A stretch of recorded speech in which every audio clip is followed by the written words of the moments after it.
গত মাসে আমরা সালাপুর আলাদিপার আপুর বার্থডেতে গিয়েছিলাম। সেখানে কি কি খেয়েছিলে বাবা? খেয়েছিলাম স্যান্ডউইচের সাথে শসা আর হচ্ছে কাপকেক সালাদ আর কাবাব আর হচ্ছে পপকর্ন চিপস। অনেক কিছু খেয়েছিলে?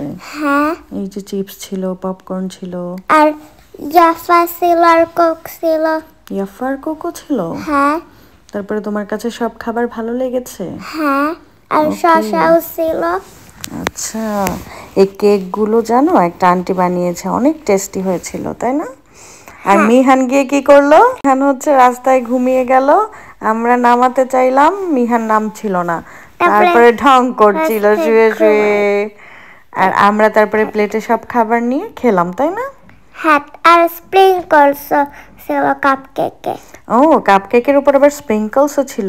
আর কি সুন্দর করে ক্যান্ডেল রেখেছিল আন্টি। তারপরে আমরা কি করলাম? পিলো পাসিং খেললাম। হ্যাঁ, তারপরে পিলো পাসিং এ আমি উইন হইছি। ওকে, চলো তাহলে আমরা ভিডিওটা দেখি।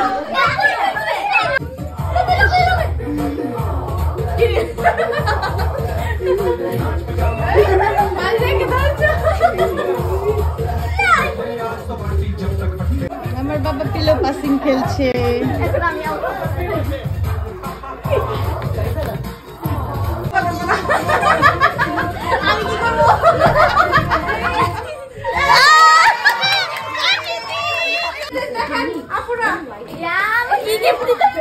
এই যে উইনারদের surprise gift. Wow, champions trophy. ইয়ে,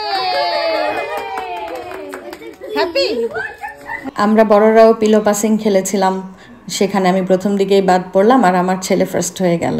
তো যাই হোক, তারপরে আমরা ডিনার করলাম। ডিনারের পরেও আমরা অনেকক্ষণ পর্যন্ত ওখানে গল্প করে রাতে 12টার দিকে বাসায় ফিরেছিলাম। অনেক মজা আর আনন্দ নিয়ে কাটানোর সময় ছিল আমাদের। আমি আগের দিনই চলে গিয়েছিলাম আপুর ওখানে। তো যাই হোক, 2 দিন ব্যাপী গল্প আড্ডা আর খাওয়ার পরে বার্থডে পার্টি কমপ্লিট হলো। এই তো আদিবাবুরি। আর সারামণির একার ছবি নাই, তাই আমি সারার একার ছবি দিতে পারলাম না। বিরিয়ানি আর কাপকেকের প্রশংসাটা আরেকটু আলাদা করেই করছি, কারণ এই দুটো আপু বাইরে আয়েশা আপুর কাছ থেকে অর্ডার দিয়ে এনেছিল। অ্যারাউন্ড আয়েশা হচ্ছে আপুর পেজের নাম। আপু খুবই ভালো এবং মজার রান্না করে। আর বাকি রান্নাগুলো বাবু ভাইয়ের সহযোগিতায় আমি আর ফারজানা আপু কমপ্লিট করেছি। হাসি আনন্দ কাটানোর সময়গুলো শেষ, তাই আবারও ফিরে এসেছি ব্যস্ত জীবনে। সবাইকে আমার ব্লগটি দেখার জন্য অনেক অনেক ধন্যবাদ। আল্লাহ হাফেজ। মাসিদির ভয়েস ওভার কেমন লাগলো জানাতে ভুলবেন না কিন্তু।